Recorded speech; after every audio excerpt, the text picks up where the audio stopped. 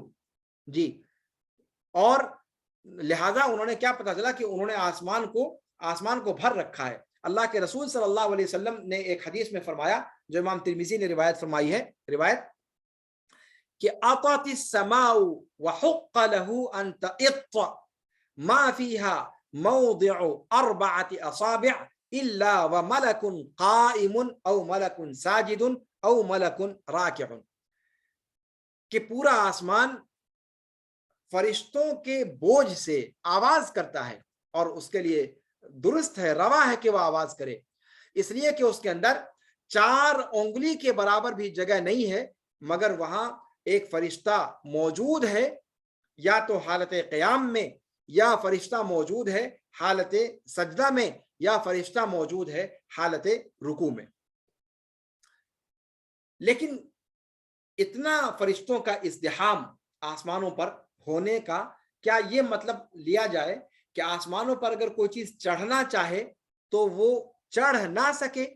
اس لیے کہ وہ جب فرشتوں کی اتنی بھیڑ ہے تو وہ چیز چڑھے گی کیسے آسمان کی طرف؟ کہتے ہیں کہ نہیں، یہ چونکہ نور سے بنے ہوئے ہیں، ان کا بھرنا، یہ جو میٹیریل ہوتا ہے یا انسان کا مادی جسم ہوتا ہے، اس کے اعتبار سے اس کے بھرنے کا معنی نہ لیا جائے کہ اس اعتبار سے بھر رکھا ہے کہ آسمان میں کوئی چیز چڑھنا چاہے تو چڑھ نہ سکے. جی، ان کی کثرت تعداد آسمان میں کسی چیز کے چڑھنے سے مانع نہیں ہے، اس چیز کو ذہن میں رکھنا ضروری ہے. جی، فرشتوں کے تعلق سے اتنی باتیں جاننا میں سمجھتا ہوں کافی ہے، اور اس سلسلے میں اگر مزید تفصیلات چاہیے، عمر سلیمان اشقر کی کتاب، امام سیوطی کی کتاب اور دیگر کتابیں، خود امام ابن ابی العز رحمہ اللہ نے طحاویہ کی شرح میں اس کو تفصیل کے ساتھ ذکر کیا ہے. اچھا، اب یہاں پر اگلا پہلو کہ ایمان بالملائکہ ایمان کے ارکان میں سے ہے. ایمان کا رکن ہونے کا مطلب کیا ہے؟ ایمان کا رکن ہونے کا مفہوم کیا ہے؟ اس کو جو ہے تھوڑا سا ہم سمجھ لیتے ہیں. ایمان کا رکن ہونے کا معنی یہ ہے کہ جو یہاں پر اگلی شق کا کہ مفہوم رکن الایمان بالملائکہ، ایمان کا رکن ہونے کا مطلب یہ ہے کہ اگر کوئی بندہ ایمان کے ارکان میں سے کسی ایک رکن کا بھی انکار کرتا ہے، یا ایک رکن بھی ایمان کا کسی کے یہاں اگر نہیں پایا گیا، تو پورے کا پورا ایمان ہی اس سے رخصت ہو جائے گا. اس چیز کو ذہن میں رکھیں آپ. ایمان کا رکن ہونے کا مفہوم کیا ہے کہ ایمان کے جتنے ارکان ذکر کیے گئے ہیں 6، ان میں سے اگر کوئی ایک رکن کسی کے یہاں نہیں پایا گیا، مثال کے طور پر ایک مسلمان ہے، وہ ایمان باللہ اور ایمان بالرسل اور ایمان بالکتب رکھتا ہے، ایمان بالقدر نہیں رکھتا، یا ایمان باللہ ایمان بالرسل رکھتا ہے، ایمان بالکتب نہیں رکھتا. یعنی ان رکنوں میں سے کوئی ایک رکن اگر اس کے ہاں نہیں پایا جاتا تو پورے کا پورا ایمان اس سے منفی ہو جائے گا. یہ ہے رکنیت کا معنی. یعنی ایسا نہیں ہو سکتا کہ اس میں سے کوئی ایک رکن اگر نہ پایا جائے تو بقیہ جو پائے جائیں گے اس کے اعتبار سے وہ مومن ہوگا، ناقص ایمان والا ہوگا. ایسا نہیں ہے. یا تو یہ ارکان مکمل کے مکمل پائے جائیں، یا پھر مکمل کے مکمل اس کا انکار ہو جائے گا. ایسا نہیں ہو سکتا کہ چوں چوں کا مربع ہو، بعض پائے جائیں اور بعض نہ پائے جائیں اور ایمان باقی رہے. ایسا ممکن نہیں ہے. بہت گہری بات ہے یہ. اگر آپ لوگ اس کو سمجھنے کی کوشش کریں کہ کتنی دقت کے ساتھ یہ بات علماء اکرام نے اس کی وضاحت کی ہے، اگر اس چیز کی اس کو صحیح سیاق میں ہم سمجھیں تو شاید ہم اپنی زندگی میں ان ارکان میں سے کسی رکن کا کبھی مذاق نہ اڑائیں اور نہ ہی غیر شعوری طور پر اس کا استہزاء ہماری زبانوں پر آئے. جی، اور ان تمام ارکان میں یہ چیز تو بتائی جا چکی ہے کہ اجمالی ایمان جو ہے وہ واجب ہے اور تفصیلی ایمان مستحب ہے. البتہ جب تفصیلی ایمان حاصل ہو جائے تو اس پر ایمان لانا واجب ہے. فرشتوں پر ایمان کے تعلق سے کیا کیا چیزیں ہم کو ایمان رکھنی چاہیے؟ سب سے پہلی چیز تو یہ کہ فرشتوں کا وجود ہے. دھیان دیجیے گا، فرشتوں کا وجود ہے۔ اگر کوئی کہتا ہے کہ فرشتوں کا جو ذکر آیا ہے قرآن کے اندر، اس سے مراد کوئی اور چیز ہے، یعنی فرشتوں سے مراد یہ نورانی مخلوق کہ اللہ نے جن کو پیدا کیا، جن کی اللہ رب العالمین نے جسامت بیان کی، جن کا بتایا کہ ان کا حدود اربع ایسا ایسا ہے، جبریل امین کو اللہ کے رسول صلی اللہ علیہ وسلم نے 2 بار حقیقی شکل میں دیکھا وغیرہ وغیرہ، یہ کوئی مستقل مخلوق نہیں ہے، بلکہ ملائکہ کا جو ذکر کیا گیا ہے یہ تخیلاتی چیز ہے، یہ تخیلاتی چیز ہے۔ گویا ملائکہ کے وجود کا انکار کیا، ایسا بندہ ایمان میں داخل باقی نہیں رہے گا۔ لہذا آپ تصور کریں کہ جن لوگوں نے عقلانیت کے زام میں آ کر فرشتوں کے وجود کا انکار کر دیا اور اس کی ایسی تعویل کرنے کی کوشش کی کہ وہ کوئی تخیلاتی چیز ہے اور اس سے یہ مراد ہے اور وہ مراد ہے، انہوں نے حقیقت میں ملائکہ کے وجود کا انکار کیا، اور یہ چیز انسان کے ایمان پر خطرہ ہے اور اسلام سے اس کو ایمان کے دائرے سے اس کو نکال دینے والی ہے۔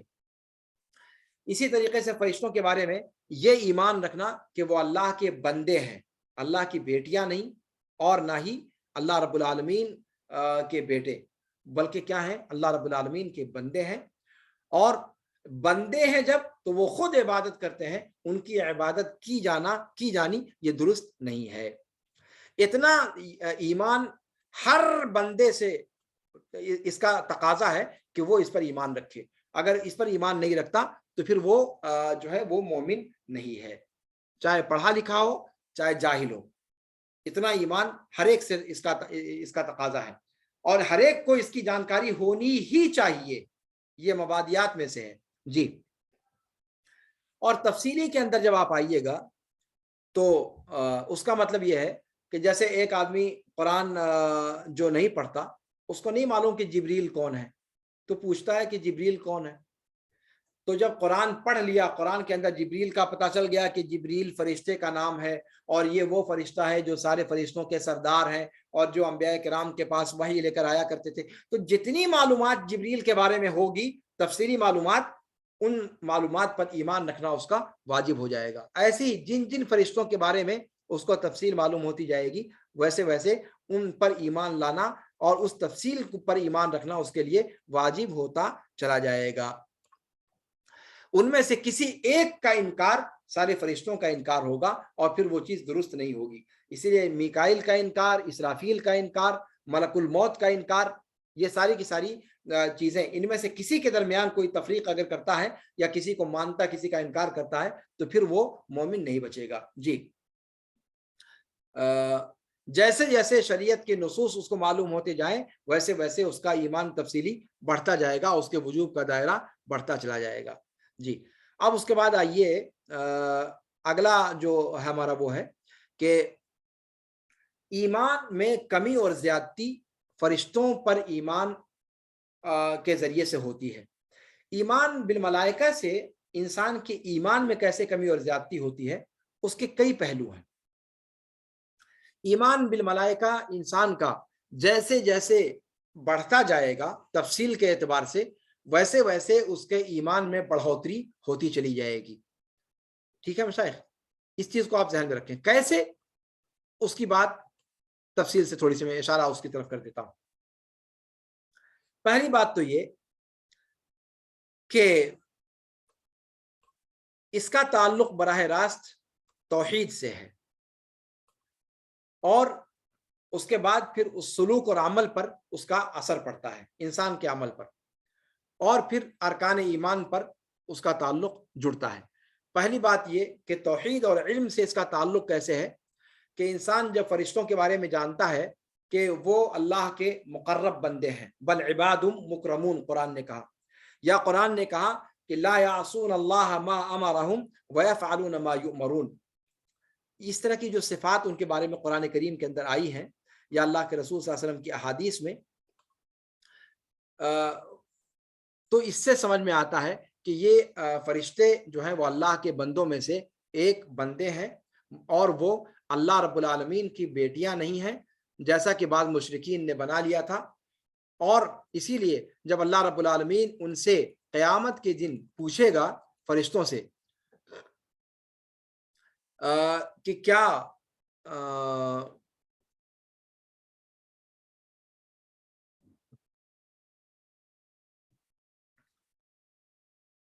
اللہ رب العالمین نے مشرکین کے بارے میں ذکر کرتے ہوئے قرآن کریم میں فرمایا کہ وَجَعَلُوا بَيْنَهُ وَبَيْنَ الْجِنَّةِ نَسَبًا وَلَقَدْ عَلِمَتِ الْجِنَّةُ إِنَّهُمْ لَمُحْضَرُونَ کہ ان لوگوں نے یعنی مشرکین نے اللہ کے اور جنہ کے درمیان نسب بنایا. وَلَقَدْ عَلِمَتِ الْجِنَّةُ إِنَّهُمْ لَمُحْضَرُونَ اور جنوں نے یقینی طور پہ جان لیا کہ وہ خود اللہ رب العالمین کے سامنے پیش کیے جائیں گے. یہاں جنہ کا جو لفظ اللہ رب العالمین نے استعمال فرمایا ہے مفسرین کہتے ہیں کہ اس سے مراد فرشتے ہیں. یہاں جنہ سے مراد فرشتے ہیں. اور فرشتوں کو جنہ کیوں کہا گیا کہ جنہ اصل میں کہا جاتا ہے ایسی مخلوق جو آپ سے پردے میں ہو, جسے آپ دیکھ نہ سکیں, جو چھپی ہوئی ہو. تو جیسے جن انسان کی نگاہوں سے پوشیدہ ہوتے ہیں ویسے فرشتے بھی نورانی مخلوق ہیں. تو ناری مخلوق ہو یا نوری مخلوق ہو انسان کی نگاہوں سے چھپی ہوئی ہوتی ہے. اس لیے فرشتوں کو بھی جن کے لفظ سے جو ہے تعبیر قرآن نے یہاں پر کیا ہے. تو صحیح قول یہاں پر یہی ہے کہ جنہ جو یہاں پر استعمال کیا ہے قرآن نے کہ وَجَعَلُوا بَيْنَهُ وَبَيْنَ الْجِنَّةِ نَسَبًا وَلَقَدْ عَلِمَتِ الْجِنَّةُ إِنَّهُمْ لَمُحْضَرُونَ سورہ صافات آیت نمبر 158. یہاں جنہ سے مراد فرشتے ہیں. جی, جن کے بارے میں مشرکین مکہ نے یہ عقیدہ گڑھ لیا تھا کہ یہ اللہ کی بیٹیاں ہیں. تو کہا کہ وَجَعَلُوا بَيْنَهُ وَبَيْنَ الْجِنَّةِ نَسَبًا نسب بنا دیا انہوں نے فرشتوں کے اور اللہ رب العالمین کے درمیان. اور وہ نسب کیا ہے یعنی ان کو اللہ کی بیٹیاں بنایا. تو اس طریقے سے نسب ثابت کر دیا. اللہ کو باپ بنایا نعوذ باللہ اور فرشتوں کو اللہ کی بیٹیاں بنایا.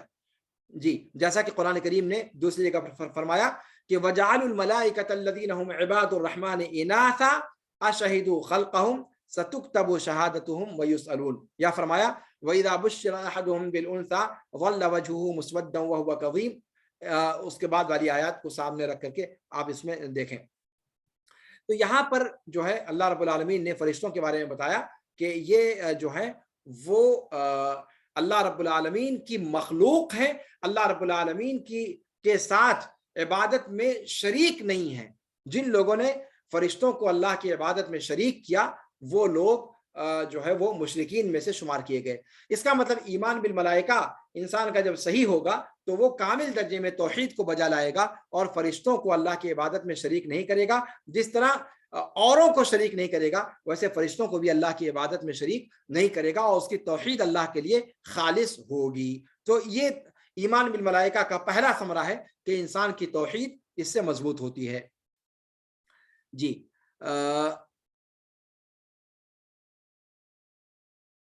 اسی طریقے سے قرآن کریم کے اندر اللہ رب العالمین نے دوسری جگہ پر ارشاد فرمایا سورہ سبا آیت نمبر 40-41 میں کہ وَيَوْمَ نَحْشُرُهُمْ جَمِيعًا ثُمَّ نَقُولُ لِلْمَلَائِكَةِ أَهَٰؤُلَاءِ إِيَّاكُمْ كَانُوا يَعْبُدُونَ قَالُوا سُبْحَانَكَ أَنْتَ وَلِيُّنَا مِن دُونِهِمْ بَلْ كَانُوا يَعْبُدُونَ الْجِنَّ أَكْثَرُهُمْ بِهِمْ مُؤْمِنُونَ. دھیان دیجئے گا, بہت پوائنٹ اس آیت کے اندر ہے. اس آیت کا جو مضمون ہے وہ شاید آپ لوگوں نے اس انداز میں ابھی تک اس پر غور نہیں کیا ہوگا. اللہ رب العالمین فرماتا ہے کہ جس دن ہم اکٹھا کریں گے ان سارے لوگوں کو جن کی پرستش کرتے تھے اور جو پرستش کرتے تھے ان سب کو, پھر ہم فرشتوں سے کہیں گے کہ کیا یہ لوگ تمہاری پرستش کرتے تھے؟ تو فرشتے کہیں گے کہ تیری ذات منزہ ہے, پاک اور برتر و بالا ہے, تو ہمارا کارساز ہے. یہ لوگ ان سے ہمارا کوئی تعلق نہیں بلکہ وہ لوگ جن کی پرستش کرتے تھے. اکثرہم بہم مومنون, ان میں سے اکثر ان پر ایمان لانے والے تھے. یہاں پر مفسرین نے ذکر کیا ہے کہ وہ تمام چیزیں جو اللہ کے علاوہ جن کی پرستش کی جاتی ہے حقیقت میں وہ جن کی پرستش ہے. صرف ایسا نہیں ہے یہاں پر کہ فرشتوں کو بیٹیاں سمجھ کر کے پوجنے والوں کے بارے میں یہ انہوں نے فرشتوں نے کہا کہ بل کانوا یعبدون الجن, بلکہ حقیقت یہ ہے کہ جتنے ماں سے اللہ کی پرستش کی جاتی ہے